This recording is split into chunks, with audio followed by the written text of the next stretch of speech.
They were strong, smart, and full of life until they vanished. Found in lakes, rivers, canals. But the strangest part? Most of them didn't even drown. Their lungs were dry, their bodies too intact. And almost every case has one disturbing thing in common. Watch till the end, because once you see the pattern, you'll never look at a missing person case the same again. It was a crisp June night in Michigan when 22-year-old Todd Gibb decided to leave the keg party. He wasn't stumbling, wasn't incoherent, just tired. The orchard, lit by bonfire flickers and laughter, was already beginning to wind down when he told his friends he was heading home. He chose not to drive, even though his car was at the bar nearby. It was barely a mile walk south to his house, a path he had taken dozens of times. Yet Todd Gibb would never make it home that night. His final communication with the world came just past midnight. A shaky, breathless phone call to his friends where he said he was in a field and couldn't breathe. Then silence. The line went dead, and with it, Todd's normal, routine world was replaced by a terrifying mystery. For 3 weeks, helicopters scoured the area. Dogs sniffed through every patch of woods, every field, every ravine. Nothing. Then a couple walking by a lake, north of the orchard, in the opposite direction Todd had been walking, noticed something peculiar floating on the water. A human figure, shoulders above the surface, upright. When police arrived, the body was identified as Todd Gibb. His family collapsed in anguish, but for the detectives on scene, confusion set in like fog. Why was Todd in the lake? Why would he walk north instead of south? How had no one seen him during those 3 weeks of relentless searching? Even more chilling was the condition of his body. It showed no signs of being submerged for more than a few days. No bloating, no discoloration, no signs of decomposition typically seen after 21 days in water. His skin was intact. His face was recognizable. His lungs, for all intents and purposes, were dry. An autopsy revealed little water, almost none, and the presence of a strong antidepressant in his bloodstream, one he had never been prescribed and had no known access to, raised even more red flags. Authorities labeled it accidental drowning, but a respected pathologist brought in by the family disputed that. His conclusion was disturbing. Todd had been alive for most of the time he was missing and died shortly before being placed in the lake. The story of Todd Gibb is not an isolated one. It's part of a growing collection of bizarre, almost identical deaths involving young men, mostly athletic, intelligent, and full of promise, who vanish after nights out and are later found in rivers, lakes, or canals. Their deaths are nearly always ruled as drownings, though their bodies frequently tell a different story. These cases, dubbed Missing 411 by former police detective David Paulides, suggest a pattern too strange to dismiss. On the cold night of January 25, 2017, 23-year-old Dakota James stepped out of a bar in Pittsburgh, Pennsylvania.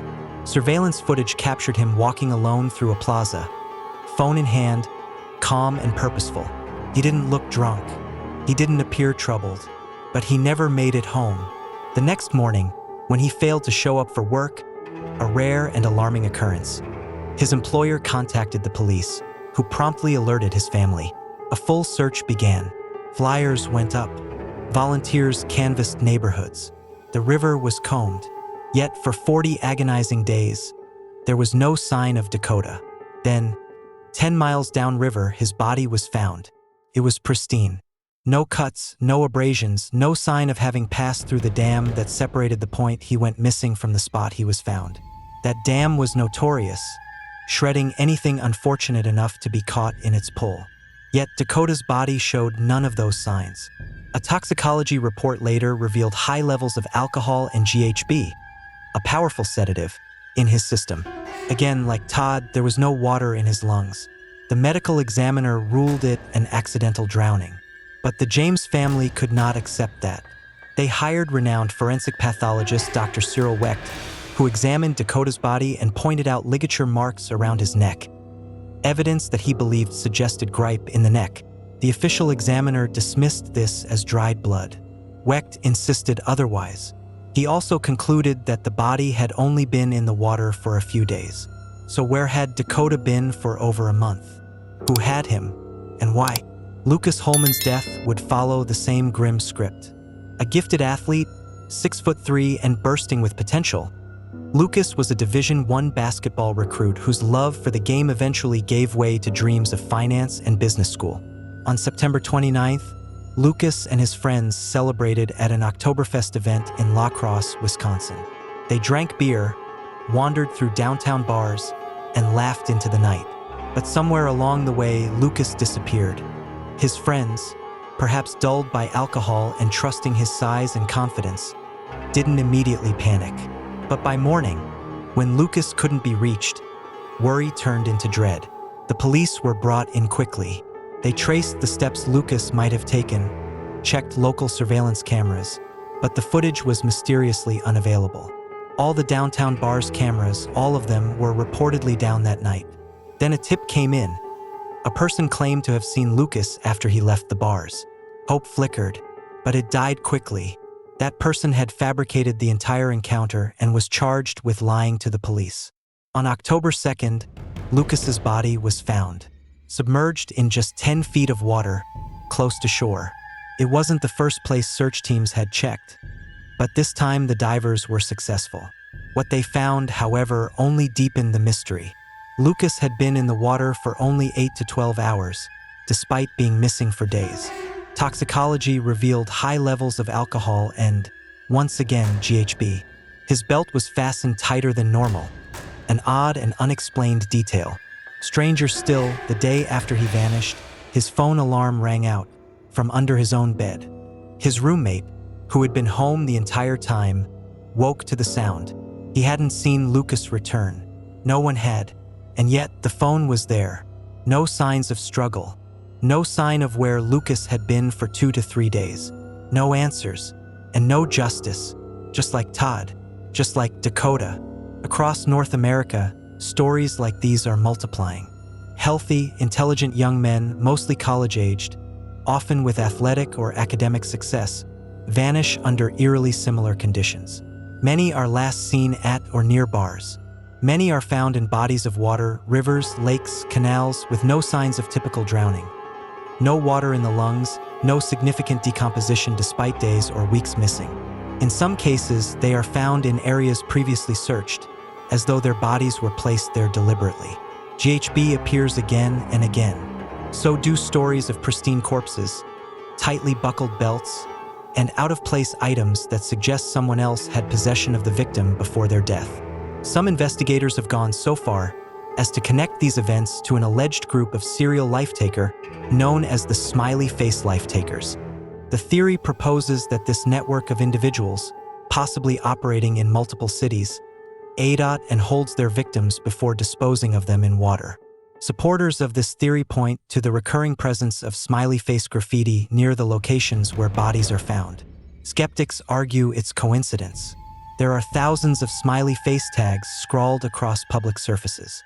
But what skeptics fail to explain is the tight similarity of victim profiles, the precision of disappearance windows, the quiet conditions of the bodies, and the repeating patterns of missing phones, sedative traces, and eerie misdirection. One has to ask, how can a body vanish for days or even weeks and then appear in a location that has already been combed by search parties? Are these victims truly wandering off in a drunken stupor, slipping quietly into dark water, or is someone, manipulating their final moments? The idea that young men, some of them trained athletes, others high-functioning professionals, are all randomly succumbing to accidents that leave their lungs dry and their bodies preserved defies explanation. In many of these cases, families have begged for further investigation. They've questioned the quick dismissal of foul play. They've pointed to inconsistencies in reports, the failure to pull phone records, the resistance to re-examine scenes. But too often, their pleas are met with silence or indifference. The term accidental drowning becomes a cold, hollow epitaph. Take the case of Christopher Jenkins in Minneapolis. Though not part of the original 3, his story adds fuel to this disturbing fire. On Halloween night, 2002, Christopher, a University of Minnesota student and captain of his lacrosse team, went missing after being kicked out of a bar. His body was found 4 months later in the Mississippi River. Like Todd, like Dakota, like Lucas, Christopher was found in an area that had already been searched. His arms were crossed, resting over his chest, something virtually impossible for a drowning victim. Authorities initially ruled it accidental, but in 2006, after persistent efforts by his family, police reversed their decision and reclassified it as a homicide. They didn't explain how they reached that conclusion. They offered no new suspect, no timeline, just a whispered confirmation that something was wrong. There's a shadow stretching across the maps of America and Canada, a quiet predator moving beneath the surface of towns and cities. Whether it's a lone life taker, a group of them, or something even more elusive, the stories all lead to the same grim destination. Promising lives, taken without explanation, and cast into the water like secrets too dangerous to keep. The rivers hold their silence, but the families left behind carry a different burden, the weight of unanswered questions. Why was Todd Gibb walking in the wrong direction that night? Who was with him in that field when he gasped that he couldn't breathe? Where was Dakota James for 37 days? Who drugged him and why? What happened in those final hours before Lucas Holman was placed in the water? And how did his phone end up under his own bed while his body was nowhere to be found? There is one final, cruel detail that binds many of these cases. Closure remains elusive. Police close the file. The public moves on. But the families, mothers who still sleep with the lights on, fathers who walk the same trail each day searching for something they'll never find, are left with a wound that never heals. A lifetime of not knowing. And the question that haunts them all: did these men actually drown? Was it really just coincidence? Or are we watching something bigger unfold in plain sight? Do you believe in the smiley face theory, or do you think the truth is even darker? Let us know what you think in the comments. And if this story made you pause, wonder, or look over your shoulder, subscribe. The truth is out there, but it's not always easy to look at.